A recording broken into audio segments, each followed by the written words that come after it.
Nah Persib siapapun yang bermain di depan, coba kamu perhatikan kalau kamu nanti nonton lagi Persib, supportnya dari tengah tuh bagus. Yes. Jadi support itu kan bukan berarti hanya passing ke depan, tapi pergerakan tanpa bola. Jadi Tyrone pun pernah dimainkan sebagai striker palsu bisa cetak gol. Rian Kurnia pernah dimainkan sebagai striker palsu, memang belum bermain secara konsisten karena kan tergantung juga pemain kualitas pemain seperti apa.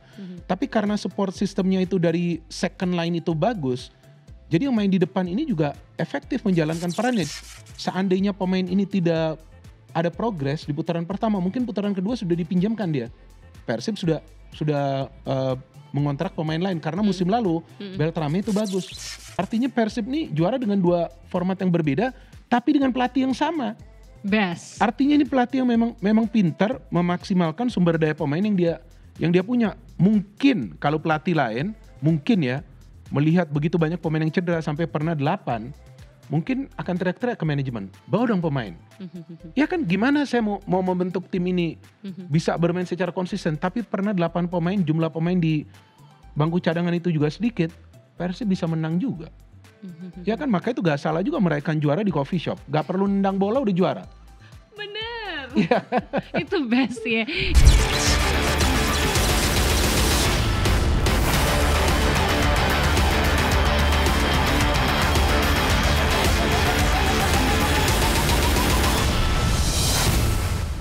Halo Soccer People, jumpa lagi di Soccer Lover yang hadir dengan informasi menarik dari dalam maupun luar lapangan hijau. Kali ini Soccer Lover hadir bakal ngebahas tentang sang jawara BRI Liga 1 musim 2024-2025, siapa lagi kalau bukan Persib Bandung.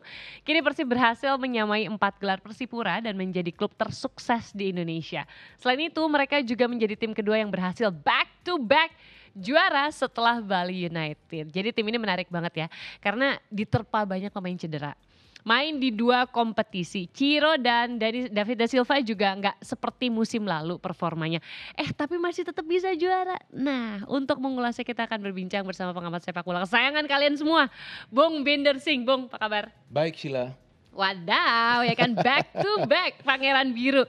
Keren sih. Ya. Bisa dibilang tuh kayak musim ini, Bung lihatnya kayak gini, musim ini penuh limpahan berkah Persib Bandung nih. Biar kata cedera, biar kata apa, gas melintir ya dia ya. Gimana Bung lihatnya? Iya, kalau saya melihat Persib Bandung ini punya pemain-pemain dengan fighting spirit yang bagus ya. Dan selain fighting spirit, mereka memang sudah terbentuk mentalitasnya sejak musim lalu. Karena musim lalu juga sebetulnya adalah musim yang sulit bagi Persib. Mungkin banyak yang lupa bahwa musim lalu itu sebelumnya Persib dilatih oleh Luis Mia. Nah, saya flashback sedikit. Iya. Tapi kemudian dalam beberapa pertandingan awal musim lalu, hasil akhirnya tidak begitu baik. Luis Mia mengundurkan diri. Masuklah yang namanya Boyan Hodak. Yang saya pikir banyak yang meragukan juga. Awalnya betul. Awalnya iya kan, Persib dalam kesulitan meraih kemenangan. Masuk pelatih yang betul sebelumnya pernah melatih di Liga 1 hanya beberapa pertandingan bersama PSM Makassar. Karena terus kita ada pandemi. Tapi ternyata Boyan Hodak ini perlahan tapi pasti membentuk tim Persib yang tadi saya katakan para pemainnya fighting spiritnya bagus, mentalnya kuat, tidak mudah menyerah. Walaupun yang menariknya bahwa Persib tidak selalu bermain sepak bola indah. Jadi kalau ada yang mengatakan Persib ini bermain bagus, ya saya pikir keliru juga. Kalau Persib sering menang itu benar. Tapi tidak selalu bermain sepak bola indah karena memang yang Boyan Hodak targetkan adalah hasil akhir. Yang penting bagaimana para pemain itu bermain disiplin, mereka efisien dalam bertahan dan efektif dalam menyerang. Kalau menurut saya pribadi ya Bung ya, atau mungkin juga Soccer People yang setuju, kalau aku ngeliat sih bagusan Dewa United ya mainnya ya. Iya betul, 100%. Setuju ya? 100%. Ini kan pendapat pribadi nih. Betul, you are right. Kalau soal permainan yang menghibur, ya kan, atau yang istilah kerennya tuh tiki taka, atau total football, atau ball possession, itu Dewa United. They were like dancing in the Iya field. betul, dan mereka terlihat seperti tim asal Eropa. Tapi coba lihat, Dewa United lawan tim-tim yang sebetulnya tidak diunggulkan, justru sulit meraih kemenangan karena mungkin keasikan. Keasikan bermain ball possession, menyerang banyak. Tapi soal mental ini kan juga penting. Kalau Persib di match-match yang krusial, lebih banyak itu meraih kemenangan, bahkan lebih banyak melakukan comeback. Tapi Dewa United ini kan, ya tentu ini adalah pengalaman baru ya, bagi para pemain mereka pertama kali terlibat di persaingan gelar juara. ternyata nggak bisa mengejar Persib, bukan karena dikalahkan Persib, karena mereka secara head to head unggul. Dari Persib imbang dan bahkan bisa menang. Tapi lawan tim-tim lain tuh mereka nggak bisa mendapatkan hasil akhir 3 poin seperti Persib Bandung. Artinya konsistensi dalam mendapatkan hasil akhir itu lebih penting daripada bermain sepak bola indah. Boleh bermain sepak bola indah, tidak ada yang melarang. Tapi kalau hanya mau bermain sepak bola indah tanpa bisa mendapatkan hasil akhir, nah itu juga sulit bagi sebuah tim untuk menjadi juara. Dan gak salah Dewa bermain sepak bola indah, itu adalah filosofi dari pelatihnya. Kita juga terhibur. Tapi pada akhirnya Persib yang bisa menjadi juara. Iya, itu kalau misalkan seperti minggu lalu dibahas gitu, ini kayaknya Persib tuh bermain pragmatis tapi efisien gitu ya. Iya, betul. Nah, tepat sasaran. Iya, tapi banyak yang salah paham, banyak yang menilai Persib mainnya defensif. Kalau Persib mainnya defensif, bagaimana mereka bisa menjadi tim kedua, jika saya tidak salah, tim kedua yang paling produktif setelah Dewa United. Yes, betul itu Bung. Benar kan? Nah, artinya kan mereka juga banyak mencetak gol, tapi mereka memang fokus dalam membangun kekuatan di pertahanan. Agar yang penting menyulitkan dulu para pemain tim lawan, frustasi untuk mencetak gol. Kemudian main ball possessionnya gak terlalu lama, tapi progresif passingnya ini cepat. 2-3 kali passing, bola itu sudah berada di pertahanan tim lawan. Kalau kita lihat tuh mungkin dalam beberapa pertandingan kita melihat Persib tuh kayak seperti ditekan, tapi dia counter attack-nya cepat dan efektif gitu ya Bung betul. ya. Nah itu mengingatkan saya kepada Madrid, bukan Barca. Barca kalah ya? Tadi, dini hari tadi ya? Kemarin ya, Inter aduh berapa, 4-3, wow. 4-3, nah kalau Madrid kan dulu mainnya kan seperti itu, ya kan, pada saat dilatih Mourinho, kemudian pada saat dilatih Zidane, bahkan sama Ancelotti masih pakai sistem tersebut. Dan it works, berhasil. Bukan berarti pemain-pemain Real Madrid itu gak bagus, tapi dilihat batas kemampuannya sampai di mana. Kalau bermain terlalu menyerang, lini pertahanan ini kurang kuat, nah nanti yang dikhawatirkan kebanyakan kemasukan gol, Persib malahan paling sedikit kebobolannya. Yes. Nah tapi Bung ya, kan kalau kita ketahui bersama juga bagaimana sebuah tim sepak bola itu gak semua tentang strategi sebenarnya ya. Tadi udah kita bahas bagaimana Maung Bandung musim ini kehilangan sejumlah pilar, termasuk andalan mereka gitu ya, seperti juru gedor mereka ada David da Silva, kemudian Ciro Alves yang juga tampil memang berbeda gitu. Apakah ini terkait dengan memang dia udah mau udahan atau enggak, lepas dari itu gitu ya. Tapi tetap aja gitu, mereka solid dan mampu menghasilkan tujuan akhir diselesaikan dengan baik. Menurut Bung Binder, solidnya mereka ini kuncinya apa? Kalau menurut saya perannya pelatih, Boyan Hodak ya. Karena dia bisa menyatukan para pemain seperti satu keluarga. Jadi one for all for one. Dan para pemain lainnya tentu paham, gak ada David da Silva, ini berat. Susah mencetak gol. David ini top skor sebelumnya, ya kan? Susah nih bagi Persib mencetak gol. Apalagi pada saat Ciro memang tidak punya partnernya. Kan Ciro kan cocoknya ini kan dengan David. Tapi para pemain ini bisa bekerja sama. Nah, ini yang namanya kolektivitas. Jadi kalau saya melihat dalam 2 musim terakhir ini saya harus jujur, saya tidak melihat ada ego di antara para pemain Persib. Coba lihat. Wow, that's nice. Mereka bermain dengan teamwork yang sangat rapi. Jadi gak harus yang mencetak gol itu David, gak harus yang mencetak gol itu Ciro, gak harus Tyron, Beckham Putra pun bisa mencetak gol. Sehingga kekosongan-kekosongan yang ditinggalkan akibat cedera tertutup gitu Bung ya? Tertutup dan kelihatan tim ini solid di semua lini. Padahal Deddy Kusnandar juga cedera, ya kan, cedera, dia tidak bisa bermain. Kita tahu dia pemain yang penting musim lalu. But still strateginya masih berjalan dari Boyan Hodak. Pertama dia menyatukan para pemain, tentu komunikasinya baik. Yang kedua strateginya simpel. Tahan di tengah, tahan di belakang, dapat bola kasih ke depan. Pemain-pemain yang skillful dari Persib ini bisa mengolah bola di area pertahanan tim lawan. Ini berkaitan sama yang Bung Binder bilang gitu ya. Kalau kita lihat memang Persib musim ini tuh jarang sebenarnya memakai striker murni gitu.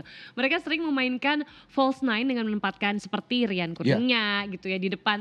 Tapi justru berhasil menjadi tim tersubur kedua setelah Dewa United ya Bung ya. Ini good point ya Sheila. Sebetulnya di era sepak bola modern sudah sedikit yang namanya striker murni. Iya sih. Ya. Coba kamu lihat saja di Liga Inggris, di Liga Italia. Bisa dihitung jari lah sekarang ya. Sekarang ada pemain seperti Haaland, tapi gak banyak pemain seperti Haaland. Mbappe pun mainnya di sayap, Vini Junior seperti itu. Banyak pemain-pemain, Salah mainnya juga di sayap. Tapi Manchester City pernah menjadi juara dari Liga Inggris pada saat pemain mereka Aguero itu cedera. Real striker. Pep pakai striker palsu. Dan itu berhasil. Kenapa? Yang penting supportnya dari tengah ini bagus. Nah Persib siapapun yang bermain di depan, coba kamu perhatikan kalau kamu nanti nonton lagi Persib, supportnya dari tengah tuh bagus. Jadi support itu kan bukan berarti hanya passing ke depan, tapi pergerakan tanpa bola. Jadi Tyrone pun pernah dimainkan sebagai striker palsu, bisa cetak gol. Rian Kurnia pernah dimainkan sebagai striker palsu, memang belum bermain secara konsisten karena kan tergantung juga pemain, kualitas pemain seperti apa. Tapi karena support sistemnya itu dari second line itu bagus, jadi yang main di depan ini juga efektif menjalankan perannya. Dia tidak harus mencetak gol, tapi paling tidak dia bisa membuka ruang, ya kan, dan dia bisa mendapatkan ruang kosong pada saat ada pemain lain yang ikut bergerak. Ritmenya tuh bagus banget gitu, kayak udah saling ngerti banget gitu, flow-nya bagus sekali. Nah, kalau kita ngomongin soal Persib musim ini tentu nggak lepas dari sosok Tyrone Del Pino ya. Sempat terbuang musim lalu ke klub Thailand, lalu diragukan di awal musim ini, sekarang menjadi sosok kunci. Gol-golnya kerap menjadi penentu, bahkan pemain asal Spanyol itu jadi pemain tersubur Persib dengan, kalau Soccer People ngitung itu sekitar 16 gol. Gimana Anda melihat pemain yang satu ini? Kalau menurut saya Tyrone Del Pino adalah kartu as dari Boyan Hodak yang sebetulnya bukan pilihan dia. Karena Tyrone ini kan didatangkan oleh Luis Mia musim lalu, kemudian dia cedera, dia dipinjamkan ke klub di Thailand. Dan dia kembali ke Persib, ternyata dipertahankan, tidak dipinjamkan lagi. Dan dia menjadi kartu as karena musim lalu itu kan dia tidak bermain banyak di Liga 1. Dia main hanya beberapa pertandingan, dia cedera.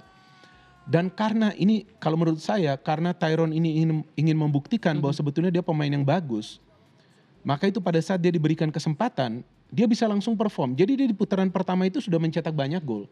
Selain gol, dia bisa memberikan assist. Seandainya pemain ini tidak ada progres di putaran pertama, mungkin putaran kedua sudah dipinjamkan dia.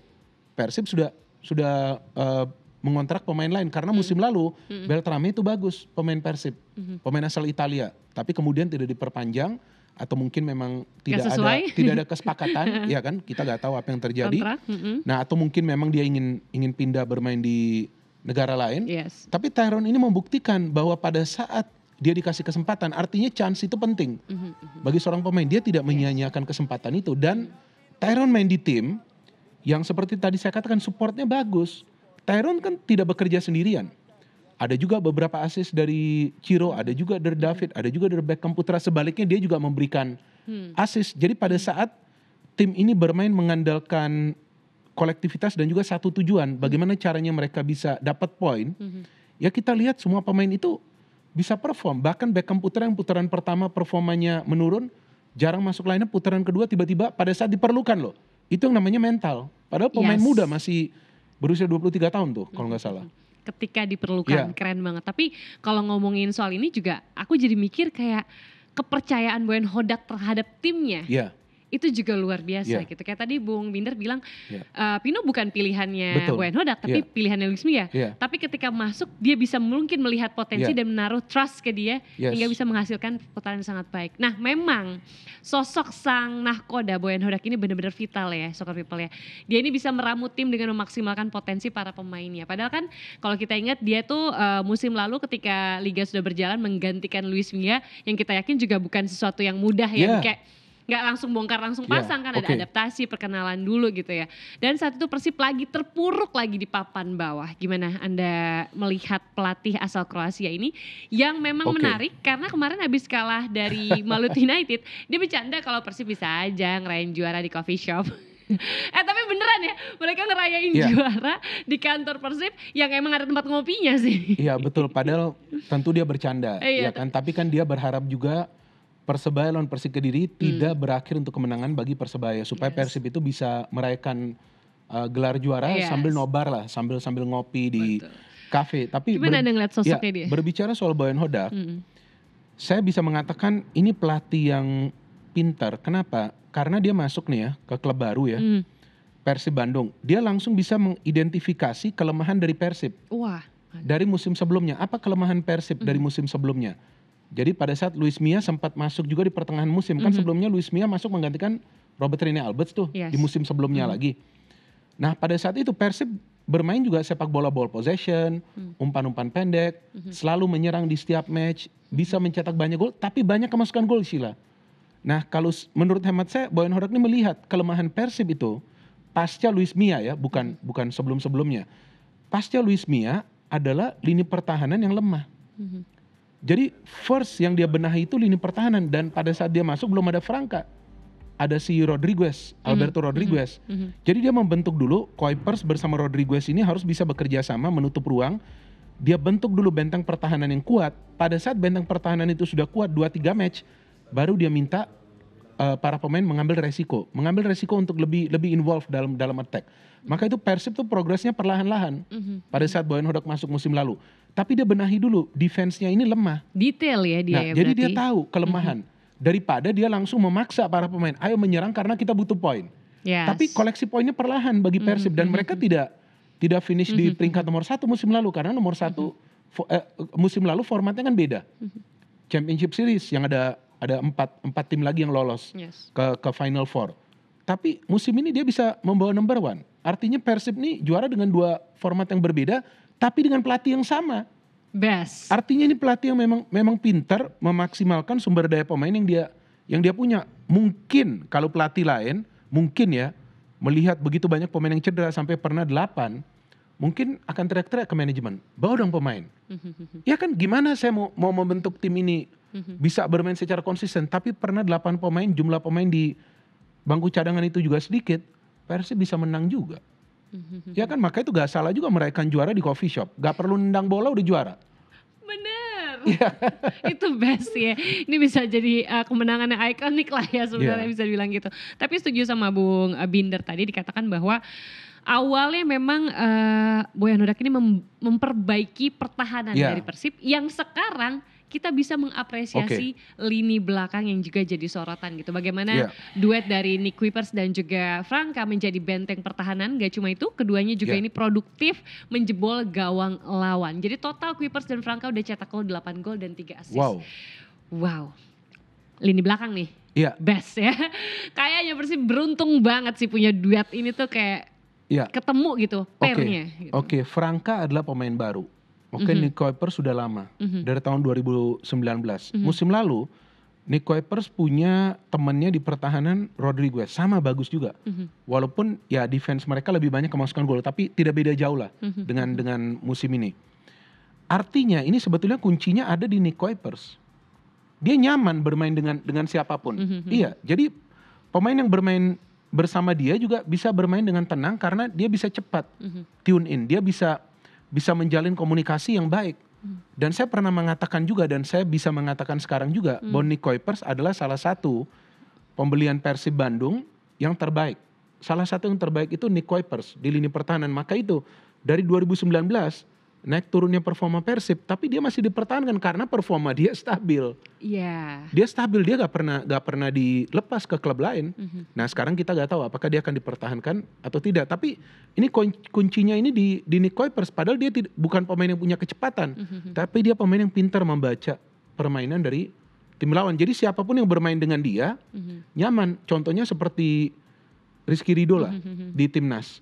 Ya kan, Rizky Ridho itu pada saat dengan Jay Itzes nyaman banget karena Jay Itzesnya ini kuncinya. Dan partnershipnya enak banget kan berdua kan. Nah ini ya kurang lebih mirip lah. Kuipers dengan Franka. Tapi kelebihan Kuipers dan Franka adalah untuk mencetak gol dari corner. Itu juga kelebihan mereka. Jadi ada opsi untuk mencetak gol. Wah, tapi memang ya kayak kita bilang dari awal bahwa bagaimana ini keharmonisan tim yang berjalan gitu di tim ini luar biasa. Tapi setelah menang menjadi juara musim ini gitu ya, back to back, musim depan merupakan tantangan nyata untuk Persib Bandung. Bisa dibilang gitu seperti apa kita membayangkan bagaimana Sir Alves udah pasti setelah mengucapkan perpisahan gitu ya. Terus apakah nanti gitu usai Ciro pergi nih, karena usianya udah gak muda lagi gitu, meskipun dia kita tahu ya menjadi top assist dengan 12 umpan berbuah gol, akankah Persib ini memiliki kandidat yang Bung lihat bisa menggantikan sosok Ciro, atau kepergian Ciro ini betul-betul akan berubah komposisi atau kekuatan atau gaya main dari Persib Bandung? Kalau feeling saya gaya mainnya akan sama. Kan pelatihnya masih sama ya. Boyan Hodak ya. Feeling saya masih akan sama karena dengan gaya bermain seperti ini, defend and counter, main transisi, menjaga kedalaman di lini pertahanan terbukti sukses bagi Persib. Tapi kalau Ciro memang hengkang, karena saya belum membaca berita ada pernyataan resmi dari klub, tapi Ciro sudah pamit karena mungkin belum ada kejelasan ya tentang perpanjangan kontrak. Tapi kalau Ciro hengkang dari Persib seperti yang dia sudah pamitan, maka tentu ini adalah kehilangan yang besar bagi Persib Bandung. Memang permainan sepak bola itu kan melibatkan 11 pemain. Tadi juga saya mengatakan kolektivitas di antara para pemain Persib bagus. Yes. Tapi Ciro ini adalah pemain yang dibutuhkan Boyan dalam strategi counter attack dia. Dia punya kecepatan, dia punya fisik yang kuat, dia punya kemampuan memberikan umpan, dia punya kemampuan mencetak gol. Jadi jika Ciro ini nanti memang hengkang, ya tentu yang harus nanti dikontrak oleh Persib yang kurang lebih sama, kalau bisa lebih baik daripada Ciro. Mungkin juga karena sekarang usianya sudah tidak muda, Persib mencari pemain yang lebih muda lagi, tapi tentu tidak terlalu muda, mungkin di usia produktif 25-26 tahun, tapi harus sebaik Ciro atau lebih baik lagi dengan sistem yang sama yang nanti dia bisa main. Kalau berbeda total, nah itu nanti berat bagi Persib. Tapi yang paling penting Boyan Hodak setahu saya akan tetap bertahan kan di Persib. Iya, tapi ini gak terhindarkan terkait dengan regenerasi di Persib loh, untuk musim depan. Mengingat ada banyak pemain kunci, beberapa pemain kunci gitu ya, yang usianya tuh udah di atas kepala 3 gitu. Iya betul. Saya pikir upaya regenerasi ini dari Persib untuk melihat 3-5 tahun ke depan, Cila. Jadi gak lagi dilihat musim depan. Tapi projection ke depan, karena saya yakin klub sebesar Persib tentu juga punya target agar klub ini bisa perform di kompetisi antar klub Asia. Kan musim ini kan mereka tidak bisa lolos ya dari fase grup di AFC Champions League 2. Feeling saya nanti musim depan ini udah targetnya sudah ke Asia. Tentu akan coba untuk mempertahankan gelar, tapi mereka akan lebih fokus ke Asia karena disitulah Persib akan bisa, para pemainnya bisa semakin berkembang, apalagi pemain-pemain lokalnya mendapatkan jam terbang, dan itu sangat berharga bagi para pemain Persib. Tapi saya tidak yakin regenerasi ini akan dilakukan secara besar-besaran, mungkin bertahap. Mungkin jika ada pemain yang dilepas, mungkin 2-3 pemain, nanti musim depannya ada lagi 2-3 pemain, perlahan-lahan. Kalau tiba-tiba dipermak total, wah agak beresiko juga sih. Permak total gitu ya. Harus step by step dipilih lagi, bener-bener ya Bung ya. Meskipun memang kebanyakan sih kemarin udah sempat dibahas juga minggu lalu gitu, bagaimana mungkin karena sudah back to back juara musim depan gitu, agak ikhlas lah untuk agak kita melihat belajar lagi pelan-pelan untuk menyesuaikan ritme kalau memang pergantian besar dilakukan dan sebagainya. Tapi menarik yang Bung Binder tadi sampaikan, bagaimana memang ada persaingan yang gak kalah seru ya Soccer People ya. Kalau Persib kan udah pasti juara, nah yang belum pasti ini adalah perebutan jatah kompetisi Asia. Yang paling sengit itu ada 3 tim dengan poin dempet, ya ini Dewa United dan Persebaya poin 54, lalu tim promosi Malut United dengan koleksi 53 poin. Gimana Bung melihat persaingan ini menuju kancah Asia? Oke, saya berharap Persebaya atau juga Malut United ya, mereka bisa lolos ke Asia karena saya melihat 2 tim ini bermain mengandalkan umpan-umpan pendek, mereka bermain progressive passing. Dewa United is a good team juga. Tapi saya melihat Persebaya dan Malut United memang punya pemain-pemain yang berkarakter ya. Dewa United is good, tapi saya tidak yakin bahwa mereka akan bisa lolos karena Persebaya dan Malut formnya lagi bagus. Bahkan Malut 13 pertandingan terakhir tidak terkalahkan, dan saya harapkan ada pelatih lokal kita. Malutnya on fire ya Bung. Iya, Imrana Humarudi kan, kawan kita. Betul. Pembicara juga, mantan pemain juga. Sekarang dia melatih. Dan oh goodness, dia buktikan gitu ya. Bagaimana caranya dia bisa buktikan? Karena trust kepada dia dari manajemen. Dia dikasih kuasa untuk membentuk tim ini, dan jangan lupa dia yang bawa tim ini promosi.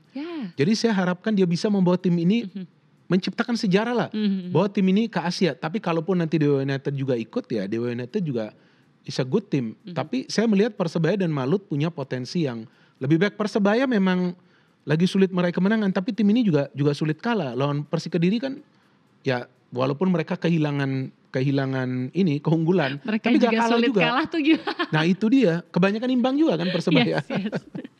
Iya Bung, nah yang gak kalah seru juga adalah persaingan di zona degradasi ya Bung ya. Bagaimana kita tahu ya, persaingan itu selalu ada di papan atas dan juga papan bawah.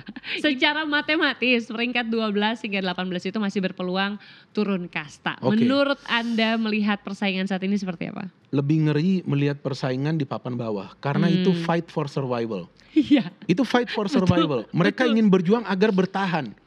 Karena kalau ke Liga 2, wah tentu mereka akan rugi.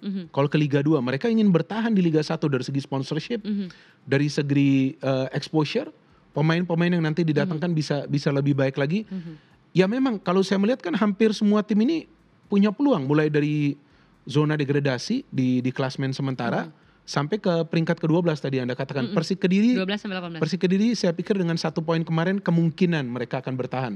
Tapi Madura United, kemudian ada Persis Solo yang baru kalah kemarin itu, ada Barito Putra dan Persib akan lawan Barito Putra nanti hari Jumat. Ya ini tentu setiap pertandingan terakhir mereka di sisa 3 pertandingan final. Tapi mau kita katakan final, para pemain bisa perform atau tidak?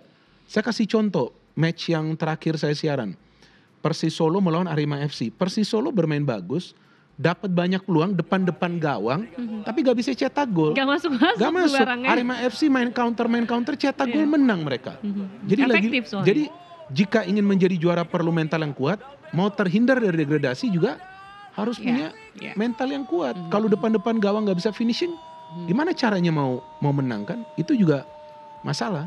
Ya kita akan melihat ya siapa nantinya yang kiranya ya. Kalau dari sekarang sih sebenarnya udah mulai terbaca ya Bung ya, sedikit-sedikit lah ya, kurang lebih yang memang sangat mengkhawatirkan untuk degradasi ke bawah gitu. Tapi kalau itu adalah tim favoritnya Soccer People, ingat bola itu bundar.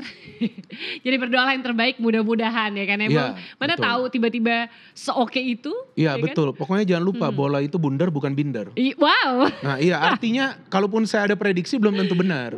Itu suka kan deh gini-gini nih. Oke, Bung kita beralih ke informasi lain. Ini informasi yang baik sebenarnya ya. Federasi Sepak Bola Dunia FIFA membangun sejumlah lapangan mini soccer di berbagai negara. Indonesia adalah salah satu dari 11 negara pertama yang mendapat lapangan berkualitas FIFA Arena. Inilah lapangan FIFA Arena yang dibangun Federasi Sepak Bola Dunia FIFA di 11 negara termasuk di Indonesia yang terletak di Ciputat, Tangerang Selatan, Banten, Soccer People. Hadirnya lapangan ini bertujuan untuk mendekatkan sepak bola kepada masyarakat dunia. FIFA ingin masyarakat memiliki tempat untuk bermain sepak bola dengan lebih nyaman hingga dapat tumbuh berkembang. Nggak hanya di 11 negara, FIFA juga menargetkan memberi bantuan 1.000 FIFA Arena ke seluruh dunia. Selain di Ciputat, FIFA Arena juga dibangun di Grogol, Petamburan, Jakarta. Bung ngeliatnya gimana nih? FIFA Arena. Iya bagus sih, artinya ini kan ada sebuah social responsibility juga ya, agar masyarakat juga mendapatkan fasilitas untuk bermain. Karena saya masih ingat beberapa tahun yang lalu, sudah lama sih, 15-20 tahun yang lalu, saya mencoba untuk membuka ini sekolah sepak bola, tapi franchise dari luar negeri. Investor sudah ada, prinsipalnya sudah oke, tapi kita gak dapat lapangan. Ada dapat lapangan, tapi tahu jam berapa free-nya? Jam 12 siang. Wow, itu free. Menantang ya, matahari pas di tengah iya, di atas. Tapi kan kalau memang ini sekolah sepak bola yang melatih anak-anak. Siapa yang jam segitu udah siapa pulang yang mau sekolah datang dan jam begitu? betul, Atau betul, weekend siapa yang mau jam 12 siang? Gak bakal dikasih orang tuanya. Betul. Jadi akhirnya program itu fail. Nah semakin banyak lapangan-lapangan yang tersedia, ya tidak saja dari FIFA, tapi pihak swasta. Ya kan? Ada juga sedikit social responsibility membuat dengan harga yang terjangkau supaya bisa dipakai untuk latihan. Ada akademi-akademi yang bisa memanfaatkan fasilitas tersebut. Yang kita harapkan banyak pemain-pemain berbakat bisa muncul. Kalau enggak masa harus jauh-jauh kan pergi. Iya betul, dan diharapkan sih ini kan saat ini masih ada di kawasan Jakarta gitu ya. Bagus ini. Mudah-mudahan ntar ke depannya sih ada di pelosok-pelosok wilayah Indonesia gitu. Karena kita tahu dan tidak bisa kita pungkiri bagaimana potensi-potensi bakat juga banyak tersebar banyak di daerah-daerah. Betul. Setuju. Oke, thank you banget Bung Winder sama-sama untuk waktunya perbincangan kita hari ini. Sekali lagi ya, tentunya kita berdua masih ikut turut berbahagia untuk Persib Bandung, sang pangeran biru yang berhasil menjadi juara BRI Liga 1 musim 2024-2025 back to back. Kita akan menantikan, masih ada beberapa sisa pertandingan yang harus diselesaikan. Baik Soccer People, jangan lupa untuk selalu sehat selalu, bahagia selalu, dan tetap semangat. Kita jumpa lagi lain waktu ya. Dah.